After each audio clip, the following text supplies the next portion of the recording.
Hello and welcome to Let's Plays Disco Elysium Part 46. If you would be so kind, don't forget to like, share, comment and subscribe. And if you're so inclined, check out the Patreon.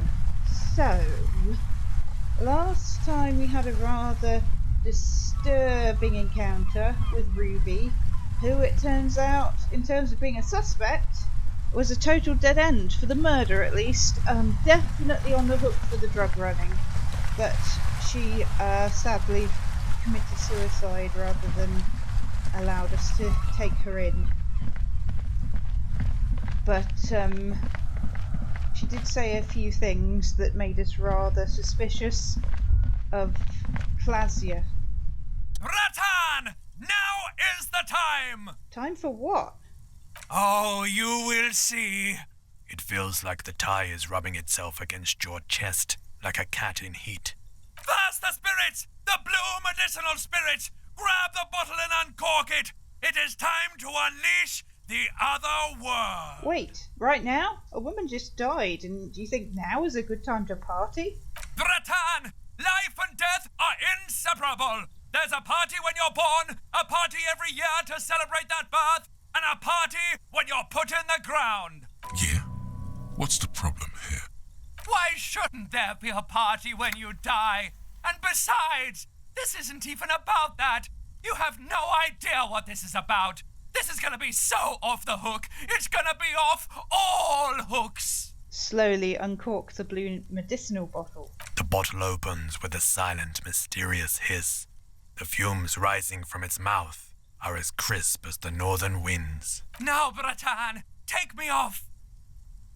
What? I didn't know I could do that. Bratan! Have I ever lied to you? Just take me off! The necktie tugs encouragingly at your neck. Is this... Take the necktie off. Your fingers manage to undo the oily knot, and the necktie slides off. It looks so frail sitting there in your hand, weighing almost nothing. Now what? Now! Put me in the bottle! But why? Trust me! Just trust me! You and I are gonna have so much fun it should be illegal! I suspect that it might be. Just put me in the bottle, Bratan! I'm not gonna let you down! You and I are like the same person! Put the necktie in the bottle. As the necktie slides into the purifying liquid, large stains of grease rise off from it and float to the surface. There they quickly dissolve and disappear completely, cleansed by the blue spirit fire of 98.7% pure alcohol. The fabric looks almost new again, no longer like a disgusting worm of the lower intestine, but like a colorful and deadly poisonous reef snake of the Insulindian Ocean. So, what next? The necktie floats in the bluish liquid with almost unearthly grace. Necktie? There is silence. Cork the bottle and put it away. The lieutenant has been observing you quietly all this time. He's struggling to keep silent, but finally seems to give up. I've got to ask, what are you doing? Deet, Kim, you should know not to ask. Right, I don't want to tell anyone, but my necktie has been talking to me lately. Of course it has. He doesn't even look surprised. It started when I woke up in the whirling in rags. It's been talking to me ever since. And what has the necktie been telling you, if I may ask?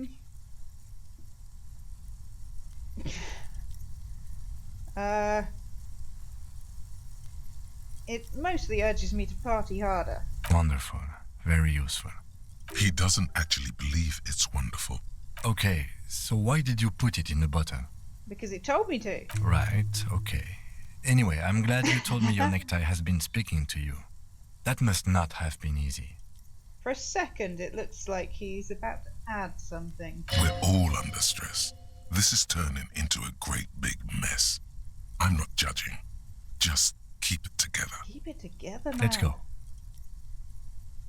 He turns away, his gaze fixed on the road ahead.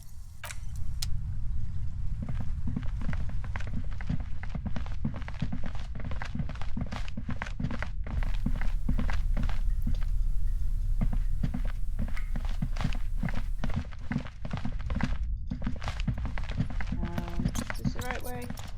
Yes.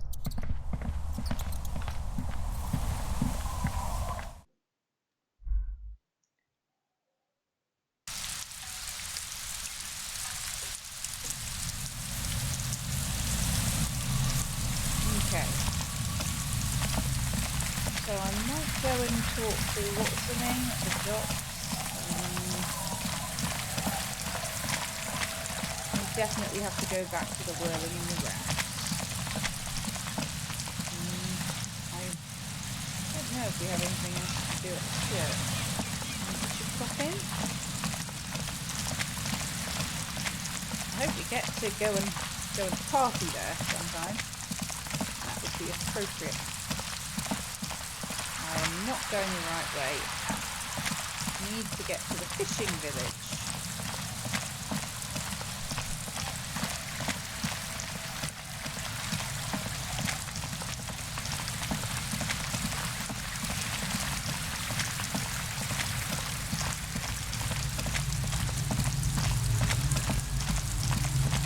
I wonder if we can actually tell the boys what we've concluded. The scruffy-haired little boy. Doesn't look like it.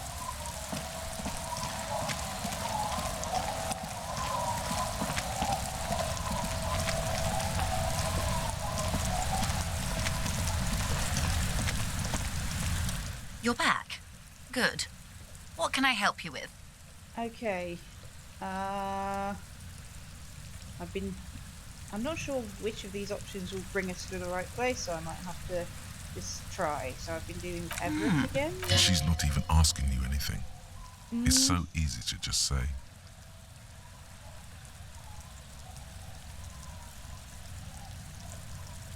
Mum, this whole thing is a takeover. A takeover?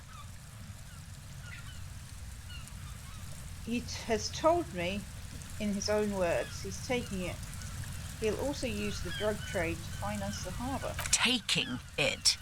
She looks towards the colourful mountain of crates, like toy blocks rising above Martinez. Green livery, changing into red, blot by blot.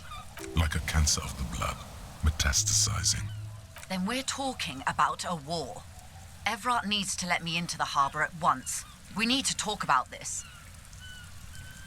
I can ask him to let you in. No. It's naive of me. He sent you. This is the negotiation now. And if he does not avert his course, it will be a war negotiation, detectives. War is their goal. They think they can win before you even know it started. An insane goal. Cronell has 1,000 men on their payroll. The next batch will be a platoon of 20 men and a gunship. You can't simply trick them. I've seen the Union's forces. They are better organized than these mercenaries. They also have the support of the people of Revachol West. It will take more than Cronell to wipe them out. Wild Pines will need to send more and better equipped men. Make no mistake, ma'am. I am sure you have the money. The question is, how many years and how many lives are you willing to sacrifice? What do Pull you the whole suggest thing I off. do? Does it matter?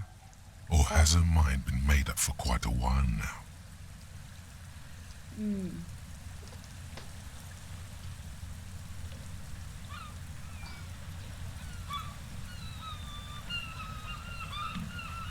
Whoa.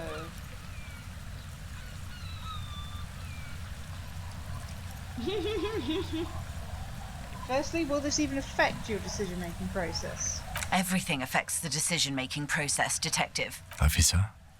The lieutenant's face conveys uncertainty. He doesn't even sound angry. For once, I don't seem to know what the right thing to do is.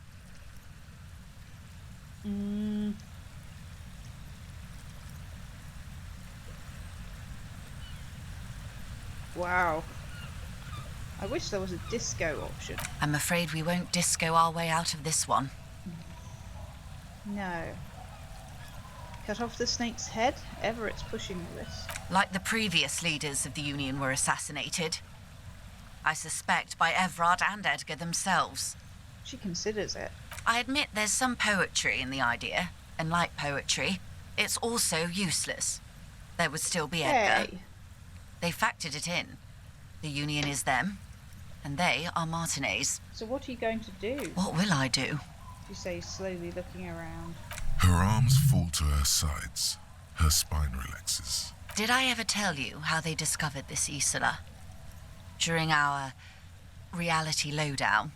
You said you would, one day. It may be the only break we've ever caught as a species. The last one for 400 years. Why? The nations who colonized this Isola called theirs Muindi, the world. It was all they knew, all they thought would be. That there would be something more was a gamble, akin to another world, or life after death. The Pale was thought to be impregnable, perpetual. Irene la Navigateur, the Queen of Suren, sent 8 expeditions, one after the other, into the mass at the edge of the world. 5 of the crews did not return. 2 did, but had lost their minds. 8? Is that a normal number? It was anything but normal. There was no precedent. People thought she was punishing the admirals, or had gone mad, or both. Until after years of trial and error, and the development of a strict psychological regime imitating the creation process of poetry, Called Volta Doma, or Return from the Sea. the 8th expedition returned sane and intact. They told of a new continent of matter. They told the Queen and her counsellor, Dolores Day, that the Pale had begun to condense, day after day, hour after hour, minute after minute, slowly raining down until it formed a vast ocean. The air is cold and scented with petrichor. This ocean? The phenomenon has never again been encountered. For a time, the crew thought they were experiencing a hallucination. The mass hand proclaimed, "Lanciolinde, Lanciolinde," the signal to wake up. But they could not. They were sane and conscious, as islands began to appear on the horizon. There are 78,000 uninhabited islands in the Insulindian archipelago, officer. The freckled face of God. She smiles. You've thought it 1,000,000 times. After life, death. After death, life again. After the world, the Pale. After the Pale, the world again. A total shift in human comprehension of reality. On the second day, a great skua was shot down above the flagship Lizargique. The bird was preserved and brought back, along with pollen. 4 years later, the Queen's counsellor was proclaimed Her Innocence Dolores Day, the elected world spirit. The age of humanism, internationalism, and parliamentary rule followed. We were high. The great skua was the first bird they saw? The first living, autonomous organism. Proof of reality. It's the symbol of Insulinde, detective. The coat of arms of the suzerain and the wings on the crest of the commune. Leaving us here. On Caillou. The Pebble. The largest of the fertile, uninhabited islands of the northeast Insulindian archipelago. 4 centuries and 2 revolutions later. And this was the last break we got?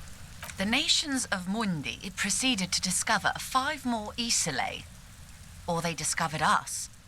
All in the rush of the great inter-Islary reconnection. But these others weren't uninhabited. We had to kill people there. Wipe out indigenous populations. Gunboat economies. Or they came to do the same for us. Or had done to each other. But here, She spreads her arms. there was no one but the skua, the Liliat Sea, and the Blood Beach, and the River Esperance. It was the new world. The Mondials used it to amass the greatest concentration of wealth mankind has ever seen. Revachol, the suzerain, What happened? revolution, poverty, and the mercurial rise of capitalism. It's raining.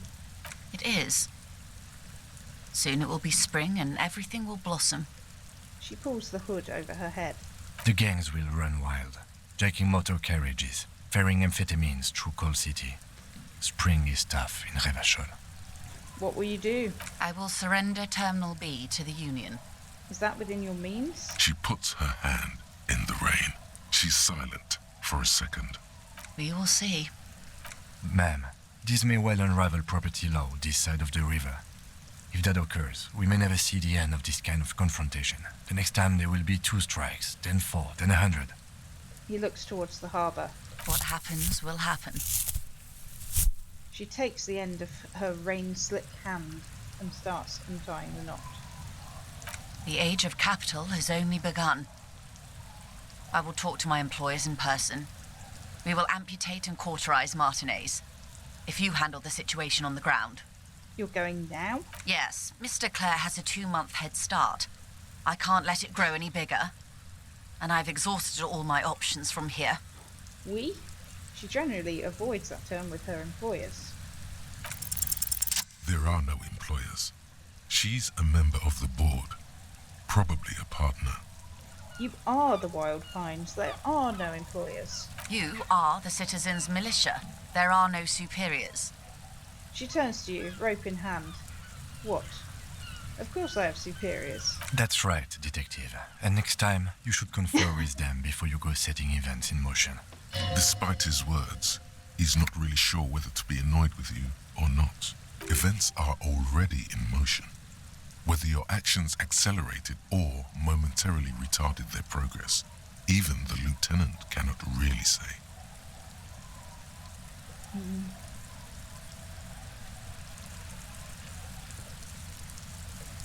Even after all this time, I still don't really understand who you are or what your angle is. I have not deceived you. I told you exactly who I was. Rejoice Layton. Understood. Let her go. Keep the peace, and I will keep my end of the bargain. How far along is Cronell's investigation? A confrontation is imminent. They have followed in your footsteps. As your investigation reaches a climax, so does theirs. They are your shadow. Arm yourselves. Armor yourselves. Protect their targets. Violence may be unavoidable, but we can limit the casualties. Why will they make their move? Or when will they make their move, and where? Soon. I do not know precisely. They have cut off all communication, you see. They know I've been feeding you information.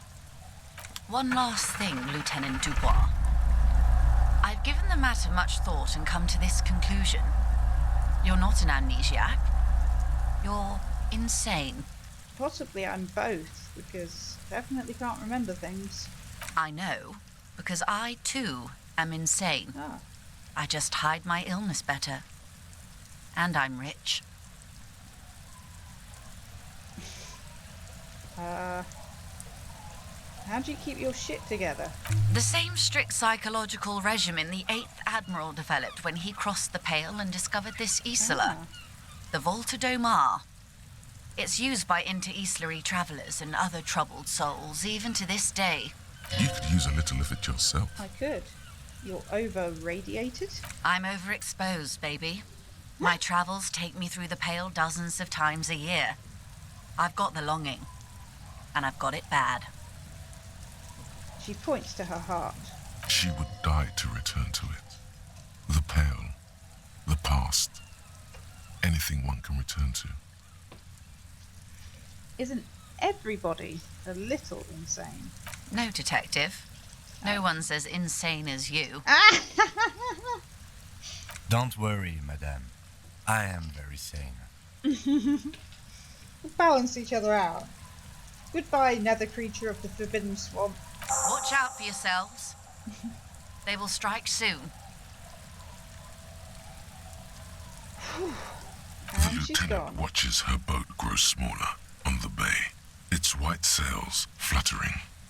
With worry in his eyes, he does not know if it was the right thing to do, but he doesn't say anything. You wonder what Everard has to say about this. Slowly, the sails turn grey-blue as more oxygen gets between you.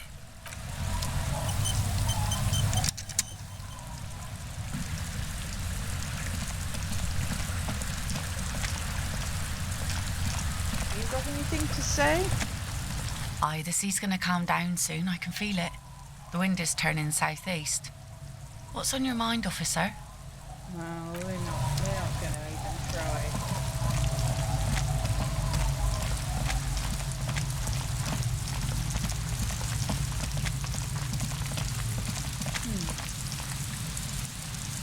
It's 8.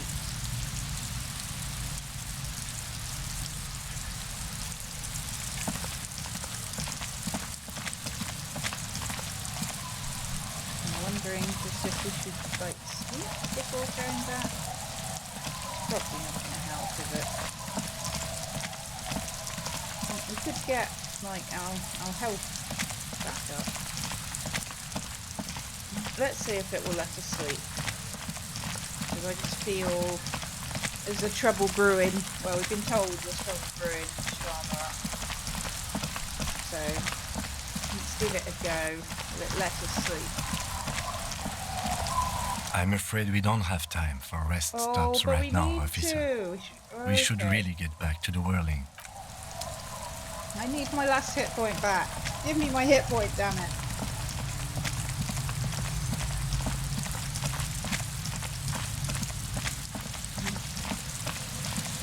If all we lose by is that one hit point, I'm going to be blaming you, Kim. I mean, there's also a chance that people could just be getting shot while we're having a kit, but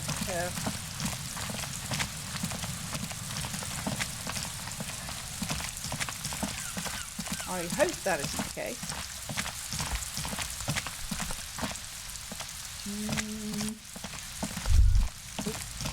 Stop. Just up ahead. Danger.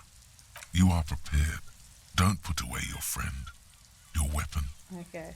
Raindrops slip from the barrels of your Villiers 9mm pistol. Wait. Your old friend has prepared you for this, at great cost to himself. Make sure you have the spirit bomb in your hand when shit goes south. Kim, there's danger up ahead. Yes, I hear commotion. I'm Let's ready go. to do this. Good.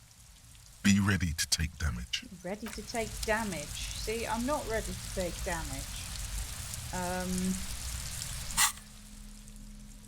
Let's kit ourselves out. I mean, is this good? I assume this is the time to wear as much of the armour as we have. Trousers, physical instruments, not really a good one to have. Yeah, probably conceptualization isn't massively useful.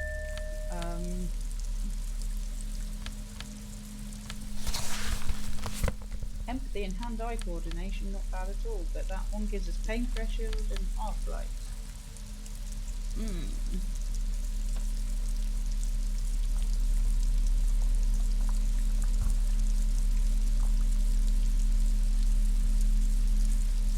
So hard to decide.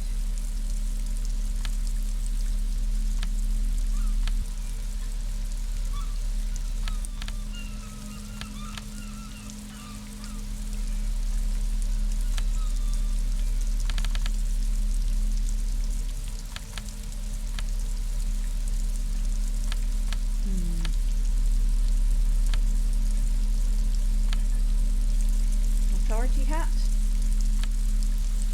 Or logic hat?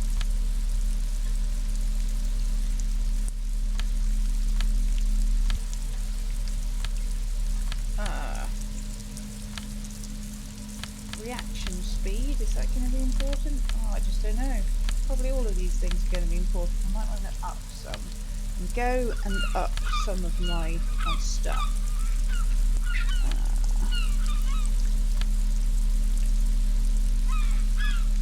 Oh, we don't have the horrific necktie like it's in the bottle now, isn't it? So I might as well put on the pain threshold one, I guess.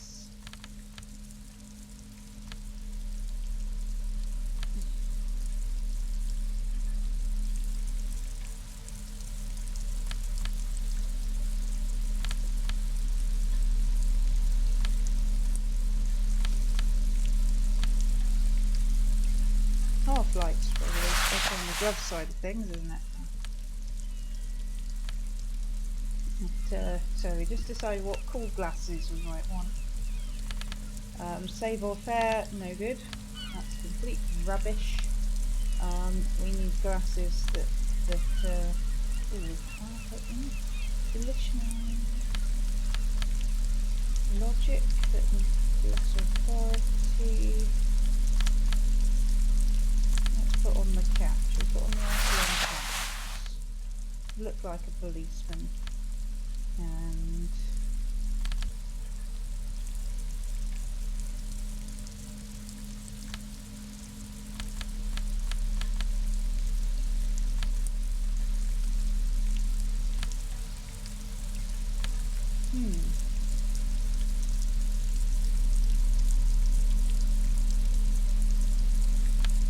empathy glasses, electrochemistry glasses, probably not.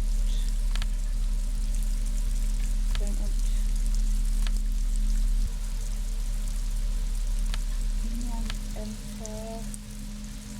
Would be useful.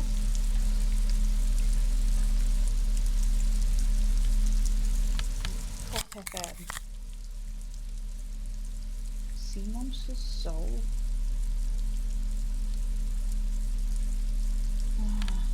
Let's see what Island Empire actually does for us. Island Empire. Inland Empire. Hunches and gut feelings. Okay. Fair. I think that could be useful. So, what do I level up? I have all of the points. Have I got any thoughts that are going to be completed soon? Wasteland of Reality. 5 hours and 22 minutes. That's going to take quite a long time.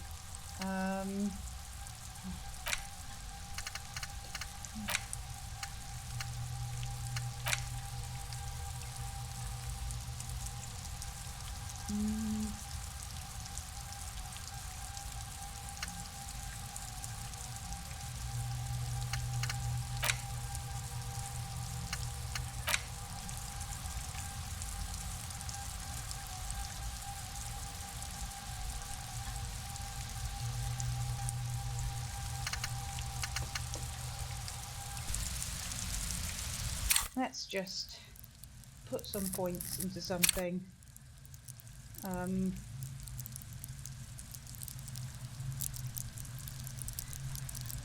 We're pretty high on lots of these. I think rhetoric we could do with upping, because if we had higher rhetoric earlier, we might have been able to talk Ruby out of killing herself. Level it up again. Let's put it up to 7.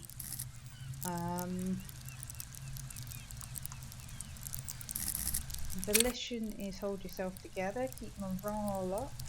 And we don't tend to struggle with. Well, we got Volition 7. That's probably why. Inland Empire is the gut feelings thing, which is pretty good. Empathy.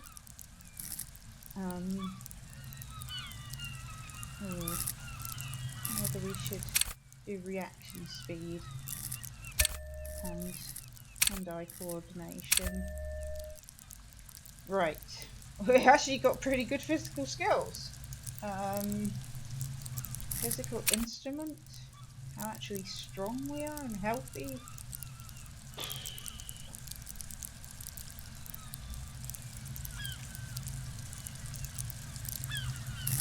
Endurance might be better.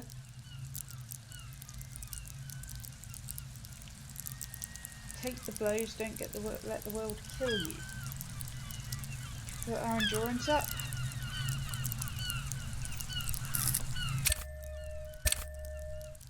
Okay, accept changes. We have buffed ourselves. We are ready to go. I'm all out of shits to give, loincloth. Welcome to the fucking reckoning. Not a moment too soon.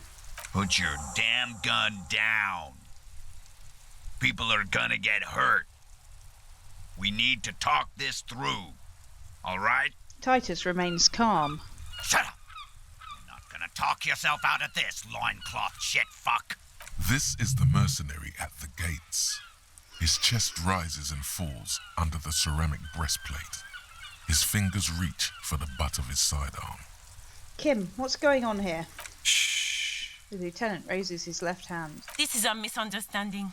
Nothing irreversible has happened yet. You can just return to your unit and forget all about this. The Kypt is merciful, willing to spare us if we just forget about our murdered and humiliated commander. I think we should just kill everyone, Corty. Her tone is frighteningly emotionless. You are all drunk. Come to your senses. You won't gun down 7 people in the middle of the street. This isn't a frontier town or a jungle outpost. Easy, Lizzie. Let me handle it. I know guys like this. I'm sure we can come to a peaceful agreement. Ain't that right, fellas? He is facing overwhelmingly superior firepower, and he knows it. Peaceful. It sounds like the armoured figure is weeping. Nest in your abdominal cavity like a little wild mouse. The masked man's words are barely intelligible, but you can hear them. Fuck, there's a third one. How did we miss something like this? The lieutenant points to the helmeted figure. This third one, he is the most dangerous of them all, heavily armed. The lieutenant is genuinely worried for his life. You should consult him before getting in there. We're out of time. This is... The mercenary tribunal. The lieutenant nods. What do we do? My plan is not to get killed. Good plan. But we have to intervene. He puts his hand on his holster. He doesn't want to, but he must. Whisper, the big one is the mercenary at the gates. If this turns into a firefight, we should take him out first. He nods. A sound strategy. He's the leader. Stop! This is the police. Get between them. Get lost, comedian. You cops had your chance. Now it's fucking time for some justice. He licks his lips, waving his gun at the crowd. Losing his balance for a moment, he staggers backwards. I think he's calmed down a bit. No, he didn't. He's about to open fire. So which one is it? Who's right? He is. I was wrong. Oh, shit. Big fuck! The voice from beneath the helmet interrupts your thoughts. You only make out the last words. Easy now. No one needs to die here today. Or I could just say nothing and cross my arms. That would be very, chill way of doing it. You. Cortanier, is that how we say it? Cortanier turns his bloodshot eyes to you. You're probably gonna get killed too. I think I'm gonna kill you. I didn't think I had it in me to kill a cop. To your left, you hear the lieutenant cock his gun. No one is going to kill anyone. Let's just put the guns down and talk like civilized human beings. With a wordless gurgle, the killer loads his long rifle. The Okay leader then. gives a small nod to the helmeted man. Suddenly, the blue medicinal spirit in your hand seems to have a pulsating glow. It feels enticing somehow. All right! End game! Light me on fire and throw me in his face! Wait, it's a good thing you have an anthropomorphic petrol bomb. It Yeah. really is. But you have to soften him up first. Present an argument. Even if it comes to a fight, it's a good idea to get under his skin first. No, please. Wow. Peace. We have some It has worked this far. mega red checks. Start with the first idea you have. Move down from that. Okay. Who is that? Point to the man. I didn't know you had a third guy. Rude. Rude is the killer. Rude? Rude, the killer. Owen Cloven. He doesn't talk much. When you say the killer, you... In my murder investigation? The armoured woman smiles a vicious smile. Or is the killer just like a nickname? All of you cunts inside out. The killer? The gunner. The raddest. The killer. Right. He points to the figure clad in ceramic plate. So they are nicknames. What do you think he does? There, on the rim of Owen Clerven's helmet, you count little stick figures. 19, 20, 21. Count the figures. About 50 little stick figures, all of them black, plus 2 little white ones in the end. These men served in Seminine, the native islanders. The 2 little white figures in the end are from when they moved to Revachol. They're recent. Kills black people almost exclusively? That's right. Plenty of kips here in Revachol, too. He stares at you with watery eyes. T, let's fucking do it. The man presses through his teeth. His hand is on his belt. Easy. Easy now. Listen, they didn't do it. Yeah? Who did then? It was someone else, someone who's not here now. How fucking convenient. He gives you a drunken stare, then puts his hand to the gun. His fingers are twitching. That's a draw reflex. He's about to draw. He was shot from a great distance. A sniper did it. You think I'm fucking stupid, cop? What if I just shot one of your pals here, right now, huh? There's a dangerous gleam in his eye. How about the kid? Tell me, he was a magic fucking sniper one more time. Listen, please. This cop and this drumhead cop marshal won't decide who... Elizabeth raises both hands. He's gonna do it. He's gonna shoot her. God. Why doesn't he believe me? I kind of wishing my logic was a bit higher now. The Hardy Boys confessed to hanging him. Ah! All together. Titus said, we took him out back and hanged him. He said it loud. In a public place. Listen, he was shot. He wasn't hanged. Listen to me. You're lying. DePaul heard it. He doesn't move the weapon. A Kiel Model 40 revolver. 8 rounds in the barrel. The gun slowly sways in his hand from the inebriation. You heard wrong. She and these men have been helping us find the shooter. The hanging was only a cover-up. Listen. Fucking liars. He pulls the trigger. A plume of smoke erupts from the muzzle of his gun. The shot rings in your ears. A low, tinny ring. Then the Hardy Boys yell something. The young woman stands and looks behind her.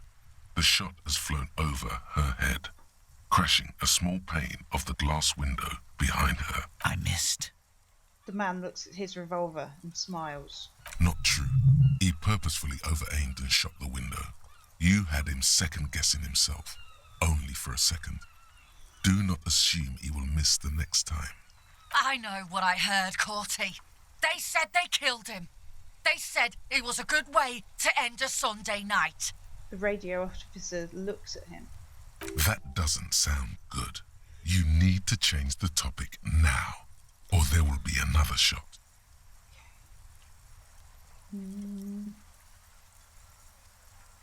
Okay, think of an argument. All right, here we go. This is an illegal tribunal.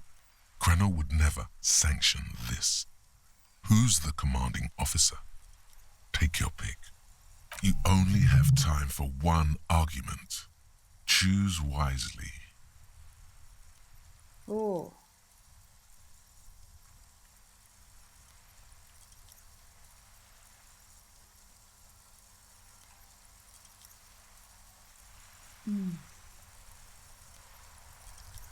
Just a question. Who's in charge of your unit after the death of your colonel? I am a Grinnell Major with over 15 years of live combat experience. When my colonel gets hanged by clay monkeys, I lead the platoon on a retaliation strike. So you are the highest ranking of the three of you? Nah, I just have the biggest gun. He wraps his armoured barrel-like chest. Technically, the other man has the biggest gun, but we're beyond that now. Hold on, what's the highest rank in Tribunal? King Reaper. He says without irony. Okay? As the leader of this group, reconsider your actions. This does not need to end in bloodshed. You're right. But you see, I want it to end in bloodshed. Okay, it's not much, but he's thinking about something else, and his hand is off the gun. This did something.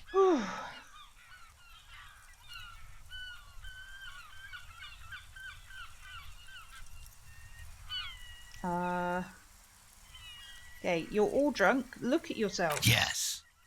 So what? Your judgment is impaired. You'll regret this. Nah. I'm clear as day. Fucking government-ordained super soldier. Enough already! What is this? We didn't come here to fucking chat! The woman's voice is furious. Interrupt me again and I will execute you on the spot, Lance Corporal. The outburst is accompanied by yellowish saliva from his mouth. Wow. The Wild Pines rep does not approve of this. You think I care what that company cunt thinks?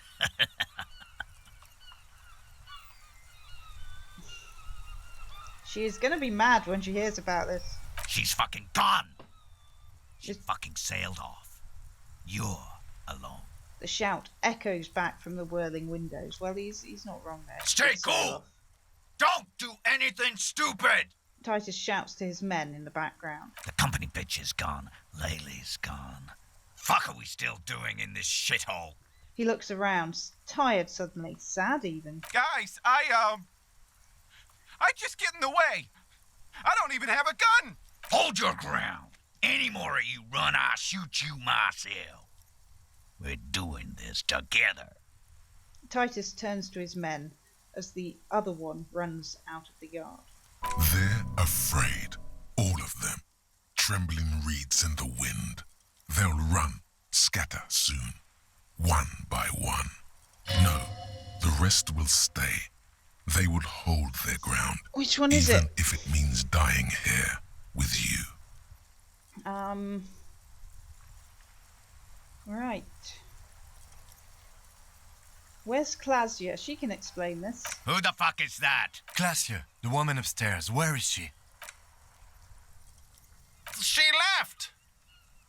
The manager calls down from the balcony. Oh man, what do you mean she left? God, what the hell are you doing here? What am I doing? My fucking establishment is under fire. You know how much windows cost?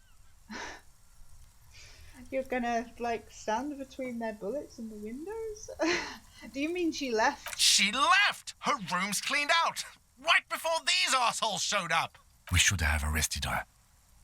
The lieutenant whispers, his eyes still on the armoured mercenaries. You can feel how upset he is with himself. Just for a second. Then the fear takes over and he's back in the moment. Hey, Bushman! Your little cunt isn't gonna help you out of this one. She's gone. Forget about it now. Right, Concentrate on this. so we can talk about the hanged man, most likely. Dangerous.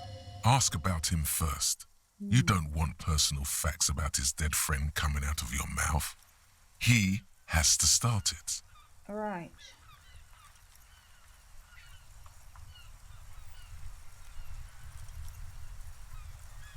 Who are you, Major?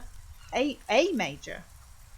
Sergeant Major Raoul Cortiner, reporting in to burn this fucking mud hut to the ground. He points to the whirling in rags. As he moves, the interlocking pieces of his armor click softly. Click, click, click. The realization comes to you like a picture puzzle coming together. His name is Raoul Cortiner. The dead man's name is Elise Cortiner. He's brothers with the deceased. No, probably foster brothers. Elise was put into a foster home, remember? For killing, maiming, and humiliating our commanding officer, you're all sentenced to death by lead. He had blue eyes, didn't he, your colonel? Baby blue, yeah. Like someone fucked up and put a baby's eyes on a grown man. He smiles, pulling his face in a strange way. It was creepy, but bitches like that shit, I guess. Or, I don't know what bitches like. I just know how to mow down cloths.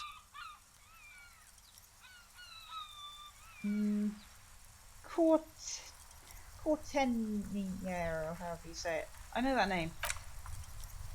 He sways from left to right, inspecting you. Brawl and Ellis. Look him in the eye. I'm sorry about your brother, Roll. He wasn't my fucking brother. We just grew up on the same farm and got beat into place by the same sick fuck. Beaten by a foster parent or someone on the farm? And then went to the same military academy, and the same unit, and the same war. Same fucking mud hut town, too. He looks around, then wipes his face with his armoured glove. Okay, good. His parents left him in a fucking leaf compactor. Who? Laylee? Yes, when he was small, just an infant. We researched him. We contacted the ICP and looked at his birth records. That was in there. And other things. They fucking put Laylee in a leaf compactor, and now these cunts finished the job. He waves at the gang huddled by the door, so this seems to be going in the wrong direction. There's real anguish in his voice. A drunken sadness suddenly engulfs him. Memories. It's a mind fuck, Corty. He wasn't put in a leaf compactor. They're making it up to fuck with us. She glances at him. Major, permission to. Open fire. We can't have that. Interfere now. Banail Tal 41, that really happened, didn't it? Our colonel did what he had to do. It was either one cunt or 100 of them. Rude here. He points to him. And your shit pipes right in the fucking... He likes to fire mortars at random coordinates. Wipe out mud huts like that. When he gets bored, Laylee knew how to command. He was a good commander. I can see you miss him.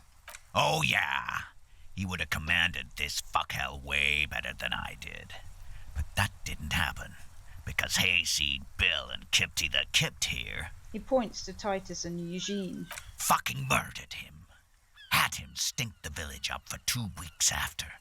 And you fucks did nothing. Points at you. Listen, man. We told you we... Told us what?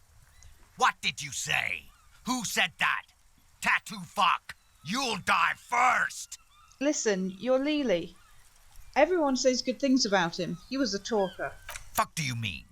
Talker? We've heard testimony. People say he was charismatic, a nice guy to be around. Yeah. He liked to chat up the natives. Share leaflets. Squeeze a bit of kipped ass here and there. Great fucking idea that turned out to be. He points towards the yard. If Laylee was here, he would spare the lot of you. Maybe shoot one for show.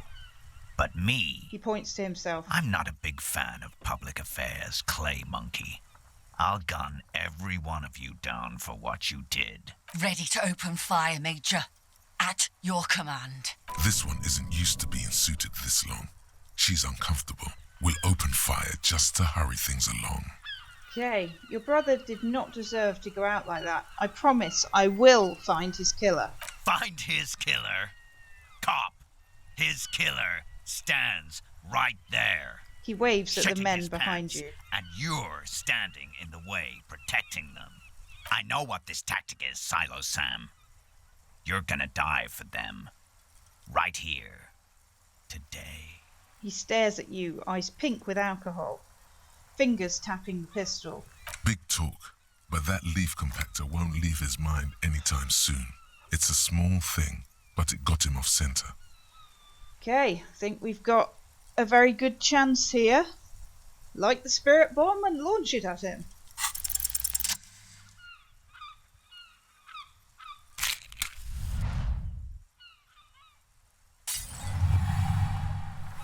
With a crash of shattering glass and a terrible roar, the fire draws in oxygen. The bomb hits the mercenary in the chest, swallowing him in flames as he staggers backward. In the fiery inferno, you'll see your tie coiling around the man's neck. It is no longer horrific, but beautiful and pure. I only ever wanted you to have fun, Harry. It calls out to you one last time. Wait, I don't even know your name. My name, should you know it, is Jobson AS Men's Fashion Model, colourful tie, catalogue number J327. I know so little about you. How did we meet? One day a sad man walked into a clothing store. He looked really darn like he hadn't had fun in years. He needed someone to show him how to rock and roll again. Jobson AS catalogue number J327 shone on the tie rack, trying to get his attention. The sad man picked it up and put it on. He looked at himself in the mirror, didn't smile. Nothing will ever heal me, but at least I'll have a funny tie. And from that moment on, we rode together. The rest of your clothes were still normal back then, but we took care of that soon enough. Did we have any fun? Truthfully, not a lot. I did everything a multi-pattern necktie can do to help a man. I mean, I tried to get you to do all the fun things. Drink beer, drink wine, drink cider. Go to parties with young people around and drink beer and cider. Do drugs too, so you don't fall asleep. You had some fun, but not enough to heal you. What's wrong with me? Your heart is broken, Bratushka, and it cannot be mended. Believe me, I've tried. Am I going to stay like this forever? No, you're going to be mowed down by gunfire for the 2 remaining marks. Yeah, good point. So no, not forever. Who broke my heart? You both did, Bratan. Deep down, you know it was both of you. No, it was her mostly. Don't lie to him, Necktie. What's going on with that guy? This guy, well, his face has cracked open into a scream of terror. It looks like he's performing some sort of a shamanistic dance that requires you to be on fire. Yeah, his body contorts in a very disturbing manner. There's no mincing words with this one. He's dying a horrible, painful death as you're talking to a tie in your head. I really didn't think this would end up being so funny. Smells like a steak on the grill. The burning flesh in your nostrils. May he find peace by his stepbrother. It's good to see you still have capacity for compassion, my friend. Deep down, you are a good man. Goodbye, Necktie! See you on the other side. The necktie disintegrates into molten heat, its last remaining embers letting out a pop and crack that sounds like... Harry, for God's sake! Watch out! Well, shit. To your right, the killer raises his rifle and takes aim at you. His moves are steady, but the long barrel of the rifle sways slowly. An Easter AR-FA-7, built for taking out light armored vehicles. It will devastate you. Blink, think! You steer down the barrel of the gun. You see Rude's mask behind it, his eyes in the slit of the helmet, like a camera lens, focusing on you. 0.6 seconds remain. There are 6 little black dots in the tip of the thick barrel, like a honeycomb. This is a knock cannon. It shoots 6 rounds in one pull of the trigger. Is there anything we could use to protect this frail body? That gun will tear us to pieces. Kim. Where is Kim? From the corner of your eye, you see the lieutenant raise his pistol and aim it at Rude. He is as well. He's trying to find a straight line of sight before the rifleman can take you out. In the background, the leader is still on fire. It's not easy. He has 0.4 seconds to do so. He won't make it. You're on your own. Okay. We'll try to dodge the shot, even though it looks like we're not very good at this. A low shot rings. Dang! Feel a tapping like No! rain on your chest plate. Heavy drops of rain. Then the sound of dice rolling as the cuirass distributes the shot evenly from plate to plate. Ooh, did the armor protect us? You got hit. The armor took most of it. Yay! But still your ribcage burns. Feels like blood is slowly seeping into your lungs. Oh. God, please.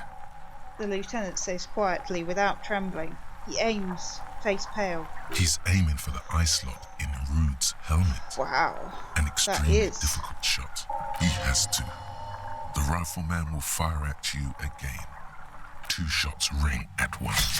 One from the lieutenant's pistol, and the other from DePaul's. It's aimed at the lieutenant, but it misses. You hear a scream behind you. Who screamed? Glenn, dying in a puddle of blood behind you. His mangled torso has 2 gunshot wounds. Blood gushes out of them like red geysers. Oh God, watch out!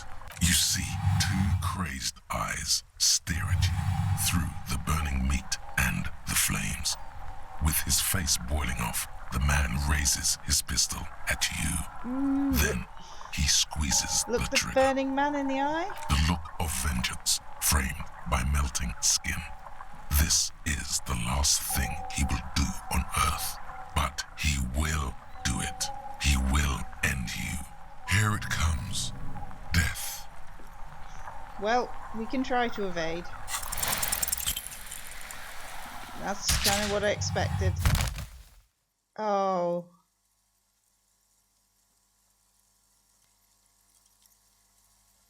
You can't. There is no time.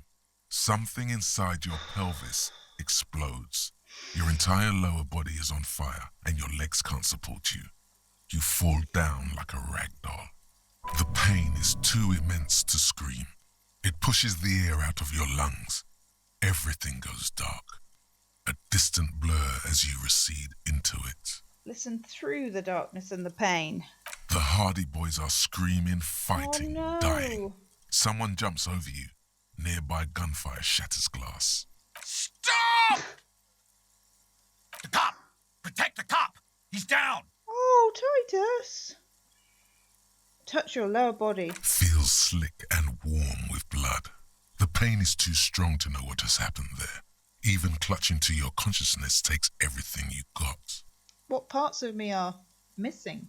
Most of what's down there. Oh, God. It's all gone. Open your eyes now. You have to see what's happening. No. It's just a fear. Even if... Who cares?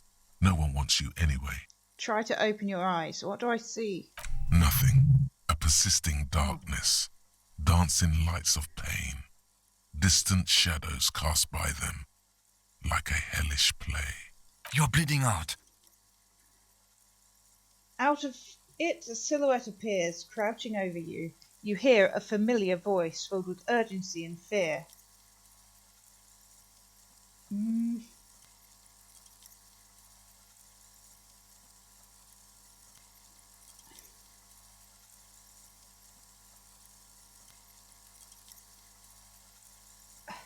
No one wants to do anything with me. No one wants to party with me. Stay with me.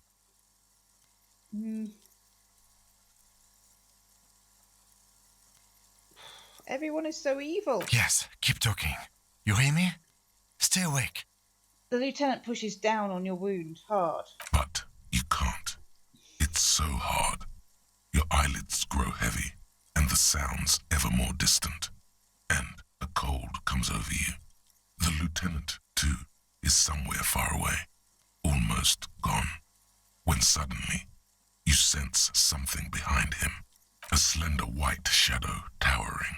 Someone stands there, I kind of raising wondered her pistol at him. what had happened to her. The lieutenant does not see it. He's pushing down on your wound with both hands. Scream immediately. He's gonna die. No, Kim! No, you say, and hand out your firearm to him. Your hand trembles, and your eyes are full of fear. That's all it takes. There is no room for hesitation. The lieutenant moves like a spring unloaded. He grabs the gun from your bloody hand and fires behind him. You hear a faint scream, a woman's. Then the sound disappears, like someone pressed stop on the tape. The woman is gone. So is Kim. Then the whole world. Fall into total darkness. This is death. One more door, baby. One more door. No, let me back into the fight. The fight? There is no fight. The fight is over. It was lost 1,000 years ago. You have laid here forever. Keep falling deeper. Take the door. He's not taking it. His body is not taking it. Oh, God, no. He's not disintegrating. He's swelling up instead. Over the hours. Hurting. Moaning in his sleep. And rotting. And being disinfected. And smelling of drugs. And feeling saliva in his mouth. Drifting in painkillers. Thrashing. In his wound sleep. He can't go. Not before the case is solved. Yeah. There is a radio in the distance. A radio of the world. Playing sounds. Good morning, Elysium. Soon you will return to the world. You're thirsty. Reach for the glass of water by the bed. The world is still there. Sleep some more. Hours turn to days. Soon we will get up again and go through it again. Finally we know what the infernal engine was outside.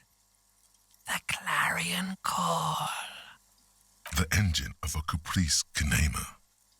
No, it was him. He is the infernal engine. Can't you see?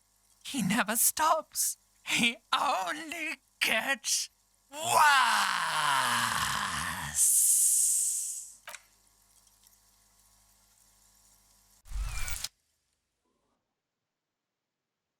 And I think that's where we'll end it. Thank you for watching, and I'll see you next time. Lieutenant's familiar shape in the orange jacket. It turns double, then triple, from the pain.